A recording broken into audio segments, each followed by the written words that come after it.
first item on the agenda this morning is the state of the county, and either people are really excited to hear it or we're giving something away, I'm not sure, but I'd like to welcome you, and welcome to the 2026 State of the County. As Chair of the Board of Supervisors, it is a privilege and an honor to reflect on the accomplishments and challenges of the past year and share our vision for the year ahead. Over the last year, our departments have worked diligently to keep families safe, maintain and improve thousands of miles of roadway, maintain fostering economic investment, and delivering countless other essential services. The department's annual reports and future plans offer an important opportunity to recognize the vital work being done every day to strengthen and improve our county for all who call it home. To my colleagues, including you, Pete, I appreciate your commitment to serving your districts and working together to advance Tulare County. Each of our communities have different needs and desires, but we come together to make decisions in the best interest of Tulare County as a whole. And I want to thank you, Supervisor Townsend, for your experience and dedication as serving as Vice Chair this year. Thank you. I'd also like to extend my sincere appreciation to our Chief of Staff, Israel Sotelo, and to our board representatives, Patrick, Adriana, and Jennifer, who are so often the first and most frequent points of contacts for our constituents. You serve on the front lines every day, listening to concerns, answering questions, and sharing critical resources. The professionalism, patience, and care you bring to these interactions reflect greatly on this board. To our CAO, Jason Britt, and his staff, thank you for your steady leadership, expertise, and thoughtful direction. Implementing board policies and advancing our collective goals requires diligence, coordination, and clear strategic vision, and a lot of patience. Working with 5 of us.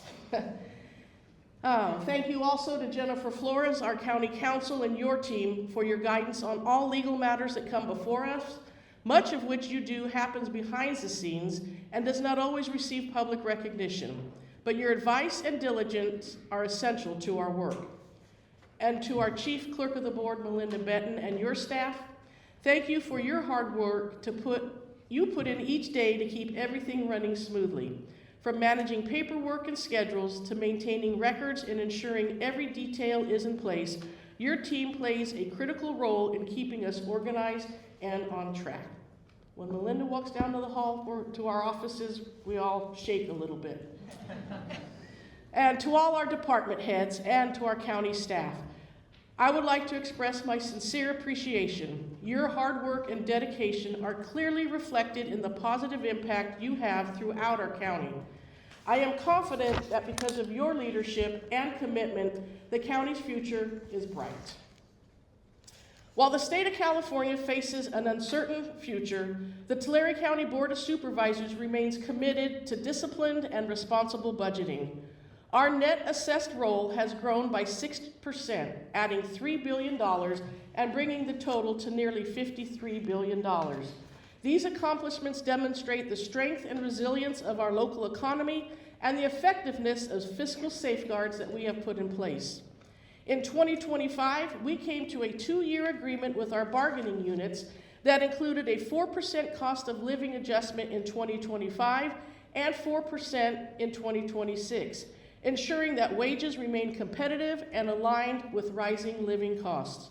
We also initiated a career incentive pay for our county staff to support career growth, strengthen employee retention, and encourage long-term commitment. I am confident that our department heads, together with our CAO, will continue to collaborate on a responsible, sustainable budget that remains flexible in the face of uncertainty, ensuring Tulare County is well positioned to navigate any challenges ahead. Over the last year, our county has been in the middle of a real modernization shift. After 2 years of teamwork across multiple departments, we successfully launched a new county website on August 21st, 2025. This wasn't just a redesign. We completely reworked how residents find information and services. The site is easier to navigate, mobile-friendly, more accessible, and built around what people need, not on our departments and how they're organized. It's faster, clearer, and much simpler to use. Behind the scenes, we've also been improving our systems that keep county operations running. Our assessor's office built a GIS-based mapping tool directly into the assessment system to respond to changes brought by the Groundwater Sustainability Management Act. With groundwater regulations affecting agricultural land values, this tool allows staff to layer parcel data with groundwater boundaries and related information in real time. The result is more accurate assessments and better transparency for property owners. The tax collector's office, everyone's favorite, automated the mobile home clearance process, turning what used to be a manual system into a streamlined digital workflow. That means faster processing times, fewer errors, and better service for residents. We're also seeing strong adoption of our online tools. Since launching online filing for business property statements in 2024, participation has grown steadily. In 2025, 60% of filings were submitted online, a major milestone that saves time for businesses and improves efficiency for staff. And modernization just isn't about systems, it's about communications too. The Office of the District Attorney launched its first Spanish language podcast, Voces de Justicia, expanding outreach and making important public safety information more accessible to our Spanish-speaking community. All of these efforts show that modernization in county isn't just one big project, it's a mindset. We're making services easier to use, improving accuracy, saving time, and reaching more people in meaningful ways. Beyond technology and internal improvements, we've also been busy out in the community, making sure the services and infrastructure people rely on every day are working better than ever. 2025 was the year that the board had to take an unprecedented decision to step in as Board of Trustees for the Tulare Public Cemetery District. This is something that is outside the realm of our normal purview, but it's important to us that essential services continue for the community. And just as we prioritize these critical responsibilities, we remain committed across all areas of county operations. From roads to parks, communications to building permits, our crews and departments have been hard at work keeping the county running smoothly. TCIT strengthened emergency communications by installing 3 additional radio microwave towers on the valley floor in Traver, Tipton, and Earlymar. These towers improve coverage, reliability, and coordination for public safety and county operations, especially in the areas that really need it. Our road maintenance operations team had an incredibly productive year. 75 miles of chip seal completed, 4 miles of road overlays completed by county crews, 500 miles of roadways striped, 2,400 road signs repaired, and 800 pavement markings refreshed. That's a lot of miles covered and a lot of boots on the ground effort to keep roads safe and in good shape. Our permit center also stayed busy. In the last 6 months of 2025, RMA issued 1,767 building permits, a strong sign of continued growth and investment in our communities. And our parks got some love as well. Cutler's Park irrigation was replaced and paving improvements were completed, helping protect the landscape and improve usability. And Bartlett Park officially reopened, a great moment for the surrounding community and families who use that space. Our general services staff has been laying groundwork, improving core infrastructure, and preparing for even bigger projects and progress in 2026 for our parks. As this work on roads, parks, permits, and communications set the foundation for a safe and functional community, speaking of safety, public safety has been and will always be a top priority. We've been taking steps to make sure residents feel protected and supported no matter where they live in the county. Construction for the new Goshen Fire Station 7 began in July of 2025, strengthening emergency response, and in 2026, we'll be adding Fire Department Hand Crew 9 to provide additional support for wildland and emergency operations. The Probation Department expanded its reach with a mobile service center, bringing resources directly to communities, and the Campus Prevention Program was launched to provide juvenile prevention and early intervention services, helping keep young people on a positive path.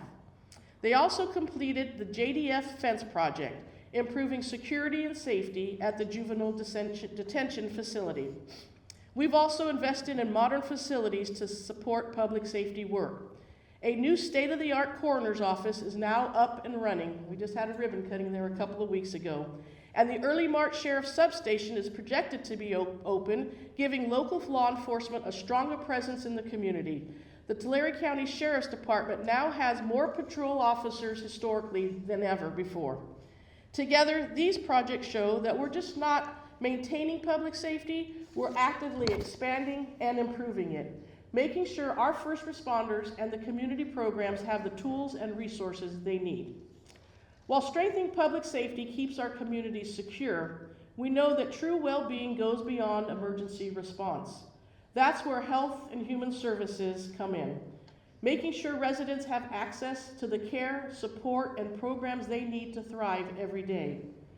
In October 2025, we proudly held the groundbreaking in Tulare for our new Behavioral Health Urgent Care Center.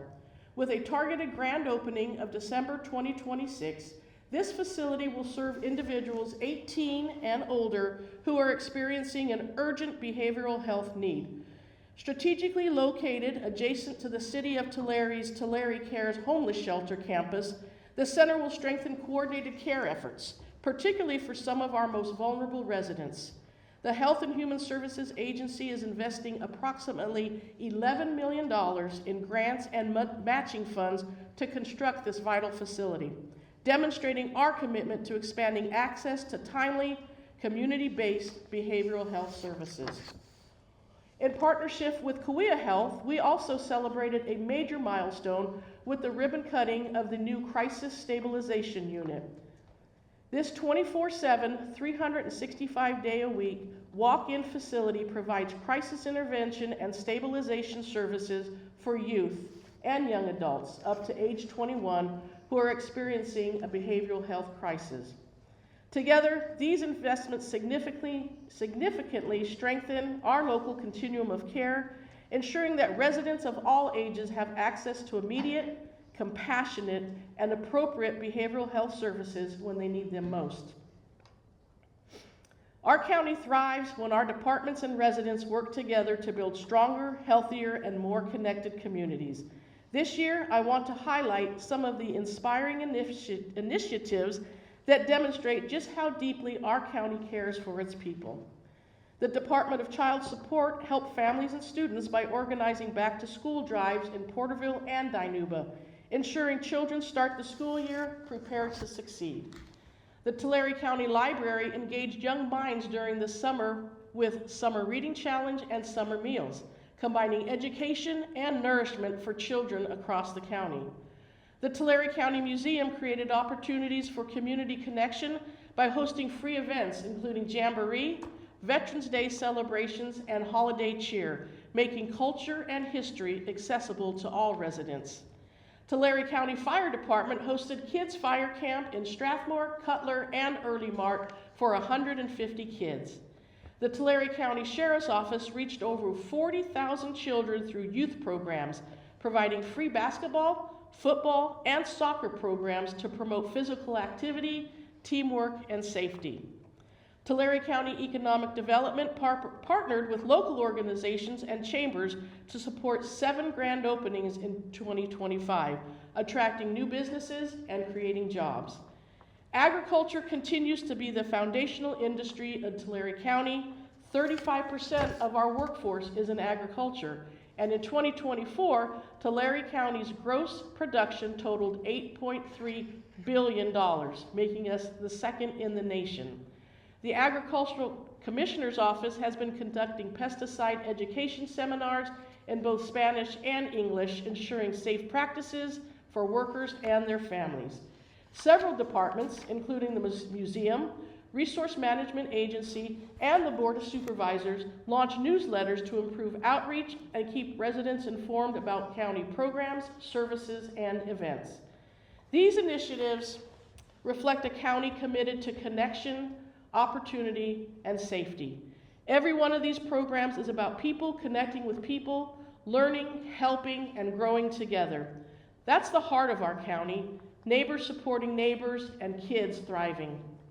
And we're not stopping here. Looking ahead, we have some exciting plans to make our county even stronger. The completion of the new Goshen Fire Station will provide firefighters with the resources they need to keep our community safe. Construction for the Alpal Library remodel is set to begin, following smooth project planning, while the Orosi remodel is completing its design and plan check phase. Opened in 1921 with a 1917 Carnegie grant, the Orosi branch is the last Carnegie Library built in California and the only one in Tulare County. And its historic status requires that construction preserves the building's original look and feel. Tulare County Animal Services is developing a new kennel structure to expand capacity by approximately 50 additional kennels, with completion anticipated in late 2026. Parks improvements, including new backstops and field chalking, will be made at Alpaw, Bartlett, Cutler, Goshen, Mooney Grove, Pixley, and Woodville parks, ensuring safe and well-maintained recreational spaces. Tulare County Behavioral Health purchased the Casa Grande property in Visalia and is preparing renovations, with the anticipated opening of a new mental health rehabilitation and residential treatment facility in late 2027. This facility will include 136 beds for mental health and substance use consumers, with over $15.6 million invested to acquire and renovate the property. These projects set the stage for continued growth, connection, and shared success, paving the way for a county that is not only well-built, but well cared for. With these plans underway, we are ready to move forward with confidence, knowing that our best work is not behind us, it is still ahead. In closing, I want to thank every resident, community leader, volunteer, county employee who make Tulare County a place where neighbors care for neighbors and children can succeed. Together, as we see on the slide right here, Tulare County is made up of the county and 8 cities, and together we are building a county that is safer, stronger, and more vibrant for everyone who calls it home. Let us continue to listen, to support one another, and to take pride in what we can achieve together. The state of our county is strong, and with your continued engagement, it will only grow stronger in the years ahead. Thank you.